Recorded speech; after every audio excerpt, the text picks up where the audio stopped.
মহাপাতকীর জীবনের সদ্গুরুর লীলা। লেখক শ্রী হরিদাস বসু। দ্বিতীয় পুত্রের রোগ মুক্তি। 1305 সালের ভাদ্র মাহায় বামন দ্বাদশী তিথিতে আমার দ্বিতীয় পুত্র বল্লভীজন বল্লভ ভূমিষ্ঠ হয়। জন্মের কিছুদিন পর হইতে তাহার নিদারুণ পীড়া উপস্থিত হইল। ডাক্তার চিকিৎসা করিতে লাগিল, কিছুতেই ব্যারাম আরোগ্য হইল না। বালকের জীবনের আশায় সকলে নিরাশ হইল। সন্তানের রোগ মুক্তির জন্য দেবার্চনা আমার অভিপ্রেত নহে। এই দেবার্চনা প্রকৃতপক্ষে দেবার্চনা নহে, ইহা স্বার্থের পূজা ও দোকানদারি মাত্র। স্বার্থ লইয়া ভগবানের নিকট উপস্থিত হওয়া আমার নিকট একটা ঘৃণিত ব্যাপার। আমার পক্ষে সন্তানের জীবন লাভই মঙ্গল, কি মৃত্যুই মঙ্গল আমি কিছু জানি না। হয়তো মৃত্যুই মঙ্গল হইবে। এমন অবস্থায় কি প্রকারে সন্তানের জীবন দানের জন্য ভগবানের নিকট প্রার্থনা করিব? আমি এইমাত্র বলিতে পারি, যাহাতে আমার কল্যাণ হয় তাহাই করুন। সন্তান মারিতে হয় মারুন, রাখিতে হয় রাখুন। সংসার একের মতে চলে না, 5 জনের মনস্তুষ্টি করিয়া চলিতে হয়। পাড়ার লোক ও ব্রাহ্মণ সজ্জনগণ দেবার্চনার জন্য জেদাজেদি করিতে লাগিলেন। বাটির স্ত্রীলোকেরা তজ্জন্য ব্যাকুল হইয়া পড়িল। সুতরাং দেবার্চনা আরম্ভ হইল। চিকিৎসা ও দেবার্চনা উভয়ই চলিতে লাগিল। সস্তয়ন, কালী পূজা ইত্যাদি যে যাহা বলিতে লাগিল, সমস্তই অনুষ্ঠিত হইতে লাগিল। রোগ কিন্তু দিন দিন প্রবল হইতে প্রবলতর আকার ধারণ করিতে লাগিল। অবশেষে বালকের প্রাণবায়ু বহির্গত হইবার উপক্রম দেখিয়া বালকের অঙ্গ হরিনামাঙ্কিত হইল। তাহার মুখে দুধ গঙ্গাজল দেওয়া হইল, কর্ণে হরিনাম প্রদত্ত হইতে লাগিল। হরিনামের ধ্বনি ও স্ত্রীলোকদিগের ক্রন্দনের রোলে বাসা তোলপাড় হইতে লাগিল। বাসায় লোকে লোকারণ্য। পাড়ার মেয়েরা ছুটিয়া আসিয়াছে। মহা হাহাকার উপস্থিত। বালকের মৃত্যু সংবাদ পাইয়া আমি বৈঠকখানায় স্থির হইয়া বসিয়া থাকিলাম। ভাবিতে লাগিলাম, সন্তানের জন্মই বা কেন, আবার মৃত্যুই বা কি জন্য? এই ঘটনার পূর্বে আমার আর কোনো সন্তান বিনষ্ট হয় নাই। পুত্র বিয়োগ মনকে কিরূপ বিষাদিত করিতেছে, কেবল ইহাই আমি দেখিতেছি। ডাক্তারবাবু উঠিয়া গেলেন। বহুক্ষণ অতিবাহিত হইল। অন্তঃপুরের কান্না আর থামে না। আমার কর্মচারী ও সতীর্থ শ্রীনাথ সরকার বলিলেন, মৃতদেহ আর অধিকক্ষণ বাড়িতে রাখবার প্রয়োজন নাই। মৃতদেহ যতক্ষণ গৃহমধ্যে থাকিবে ততক্ষণ কান্না থামিবে না।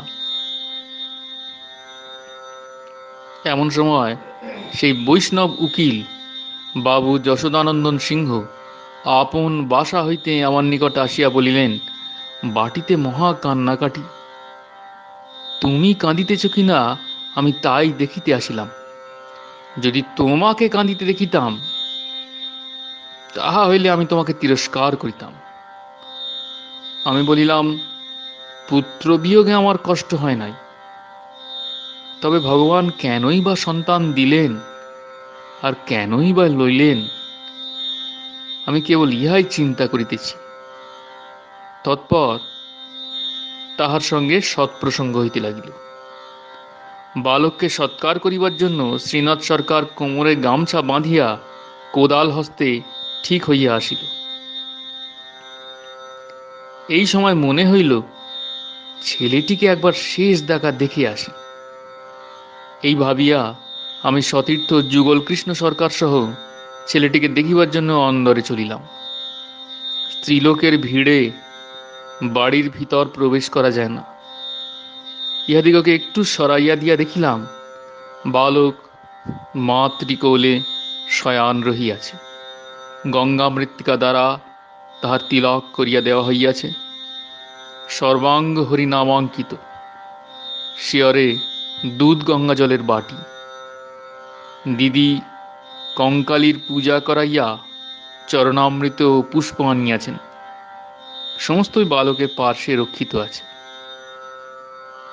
মাতৃকোলে বালককে দেখিয়া মনে হইল যেন সরোবরে একটি শতদল প্রস্ফুটিত হইয়া রহিয়াছে। আমরা দেখিলাম বালকের শ্বাস প্রশ্বাস নাই, নাড়ির স্পন্দন নাই, চক্ষু মুদ্রিত। যুগলবাবু এক ফোঁটা দুধ গঙ্গা জল আঙুলের অগ্রভাগে লইয়া বালকের জিহ্বায় দেওয়ায় তাহার মনে হইল এখনো জীবন শেষ হয় নাই। তিনি আরো দু এক ফোঁটা দুধ গঙ্গা জল বালকের মুখে দিলেন। স্ত্রীলোক দিগকে সরাইয়া দিয়া শিশুকে একটা বিছানায় শুয়াইয়া রাখা হইল। আর সৎকার করা হইল না। রাত্রি 10টার সময় দিদি স্বপ্ন দেখিলেন কোনো এক মহাপুরুষ বালকের জীবন রক্ষার জন্য তাহাকে ঔষধ দিতেছেন। এমন সময় বাড়ির লোক ডাক দিয়া তাহার নিদ্রাভঙ্গ করায় আর তিনি ঔষধ পাইলেন না। নিদ্রাভঙ্গের পর অনেক আক্ষেপ করিলেন। তারপর রাত্রি 3টার সময় দিদি আমার নিকট ছুটিয়া আসিয়া বলিলেন, গুরুদেব প্রকাশিত হইয়া বলিলেন, কেন ছুটাছুটি করিয়া মরিতেছিস? হরির লুট দে আর নাম সংকীর্তন কর, খোকা ভালো হইবে। আমি বলিলাম, ইহার আর ভাগ নাকি? সংকীর্তনের দল তো প্রস্তুতি আছে, একবার বলিলেই হয়। প্রাতঃকালে হরির লুট দেওয়া হইল। সংকীর্তনের দল গগনভেদী নাম সংকীর্তন আরম্ভ করিয়া দিলেন। বালক সুস্থ হইল, আর কোনো প্রয়াস পাইতে হইল না। জয় গুরু, জয় গুরু, জয় গুরু। প্রণাম।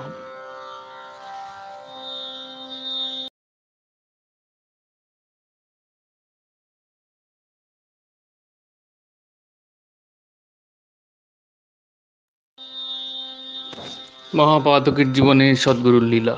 লেখক শ্রী হরিদাস বসু। গোস্বামী মহাশয়ের পুরী গমন।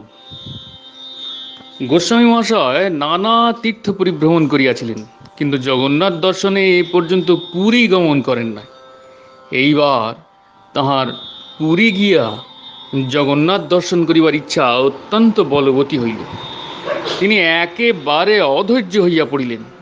তিনি জগন্নাথ দর্শন করিবার জন্য বালকের ন্যায় হুঁপিয়া ক্রন্দন করিতে লাগিলেন। চক্ষের জলে ভাসিয়া যাইতে লাগিলেন। তাহার আরতি দেখিলে পাষাণও বিদীর্ণ হয়। সর্বদাই হা হুতাশ করিতে লাগিলেন। চিন্তায় জড় জড় হইলেন। তিনি বলিতে লাগিলেন, হে দেব, আমার চলৎশক্তি রহিত করিয়া দিয়া আমার এই দুর্দশা করিলেন। আমি আপনাকে দেখিবার জন্য যাইতে পারিলাম না। আমার মনে হইতেছে আমি গড়াইয়া গড়াইয়া গিয়া আপনার চরণ প্রান্তে উপস্থিত হই। গঙ্গাবক্ষে যখন কোনো স্টিমার ছাড়িবার বাঁশির শব্দ হইত, তখনই তিনি চমকিয়া উঠিয়া বলিতেন, ওই পুরী স্টিমার ছাড়িল, ওই বাঁশির শব্দ শুনো। তিনি যেন স্টিমারে উঠিতে না পারিয়া ভগ্ন হৃদয়ে আর্তনাদ করিতেছেন। একবার শিষ্যগণকে বলিতেন, তোমরা কি করিতেছ? আমাকে পুরুষোত্তম পাঠাইয়া দিতে পারিতেছ না? শীঘ্র আমাকে জগন্নাথ ধাম পাঠাইয়া দাও। গোস্বামী মহাশয়ের আরতি ও উৎকণ্ঠা দিন দিন বৃদ্ধি পাইতে লাগিল। শিষ্যগণ দেখিলেন আর তাহাকে কলিকাতায় রাখা কর্তব্য নহে। তাহাকে পুরী লইয়া যাইবার জন্য একখানি স্টিমার ও 2খানি বজরা ভাড়া হইল। আমি যোগজীবন দ্বারা গোস্বামী মহাশয়ের সহিত পুরী যাইবার অভিপ্রায় জ্ঞাপন করিলে তিনি বলিলেন, হরিদাস বাবুর পুরী যাওয়া হইবে না। তাহার উপর অনেক দায়। তাহার এখন অর্থোপার্জন আবশ্যক। তাহাকে বোলপুর যাইতে হইবে। আমি গুরু আজ্ঞা শিরোধার্য করিয়া বোলপুর চলিয়া আসিলাম। 1304 23 ফাল্গুন তারিখে গোস্বামী মহাশয় পুরী রওনা হইলেন। আমি বোলপুরে পণ্ডিত মহাশয় ও সরলনাথের সহিত বড় সুখে থাকিতাম। এইবার তাহাদের সঙ্গ সুখে বঞ্চিত হইলাম। তাহারা গোস্বামী মহাশয়ের সহিত পুরী রওনা হইলেন। এই মহাপুরুষ কলিকাতায় অবস্থিতি করায় বিউবনিক প্লেগ কলিকাতায় উপস্থিত হইতে পারে নাই। মহাপুরুষের প্রভাবে কলিকাতাবাসীগণ নিরুদ্বেগে কাল যাপন করিতেছিলেন। তিনি যেমন কলিকাতা পরিত্যাগ করিলেন, অমনি দুরন্ত এই প্লেগ সঙ্গে সঙ্গে কলিকাতা আক্রমণ করিল। প্লেগ রেগুলেশন পাশ হইয়া গেল। কলিকাতাবাসীর দুঃখের আর সীমা থাকিল না। পাঠক মহাশয়গণ, আপনারা এই প্লেগের অত্যাচার ও কলিকাতাবাসীর দুঃখের কথা সমস্তই অবগত আছেন। আমি আর আপনাদিগকে লিখিয়া কি জানাইব? আমি এইমাত্র বলিতেছি, যে স্থানে কোনো মহাপুরুষ বাস করেন, সে স্থানে যে দৈব উৎপাত থাকে না, এই ঘটনাই তার প্রকৃষ্ট প্রমাণ।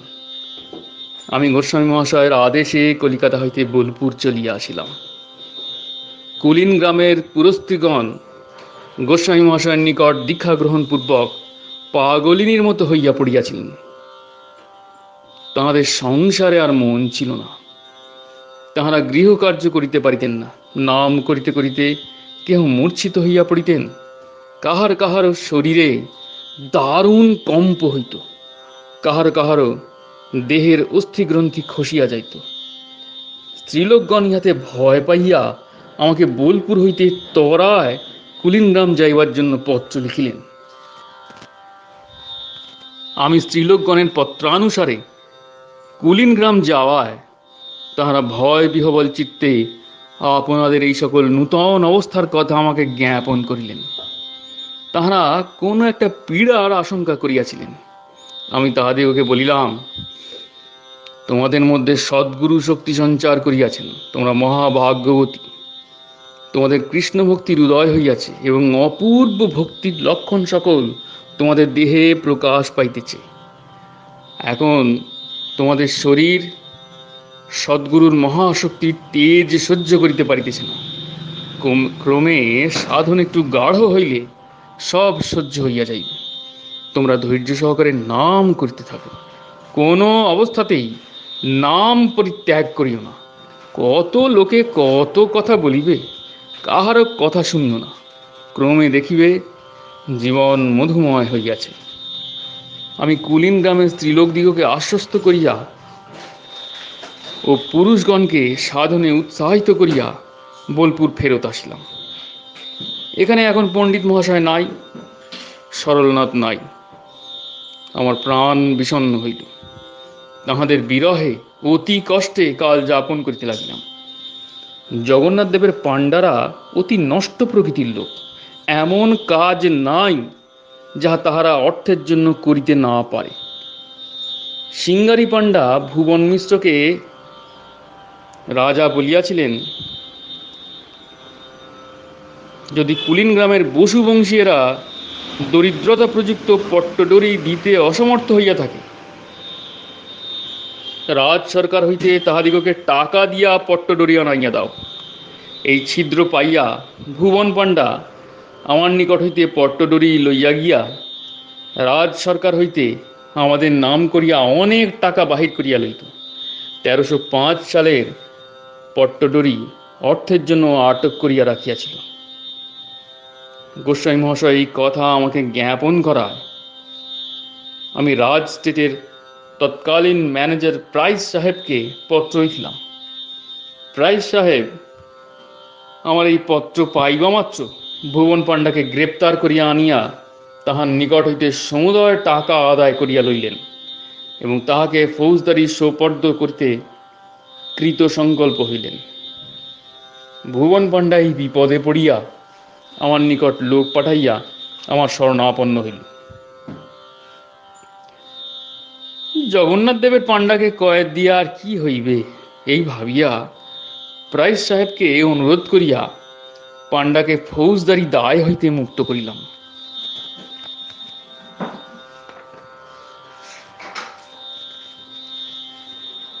যে সকল দুর্বৃত্তেরা ষড়যন্ত্র করিয়া গোস্বামী মহাশয়কে বিষ প্রয়োগ করিয়াছিল, তন্মধ্যে ভুবন পাণ্ডা একজন। এই পট্টডরি ব্যাপারে গোস্বামী মহাশয়ের উপর তাহার জাত ক্রোধ জন্মিয়াছিল। বিষ প্রয়োগের অল্প দিন পরে ভুবন পাণ্ডা ও তাহার পুত্র মৃত্যু মুখে পতিত হয়। জয় গুরু, জয় গুরু, জয় গুরু, প্রণাম।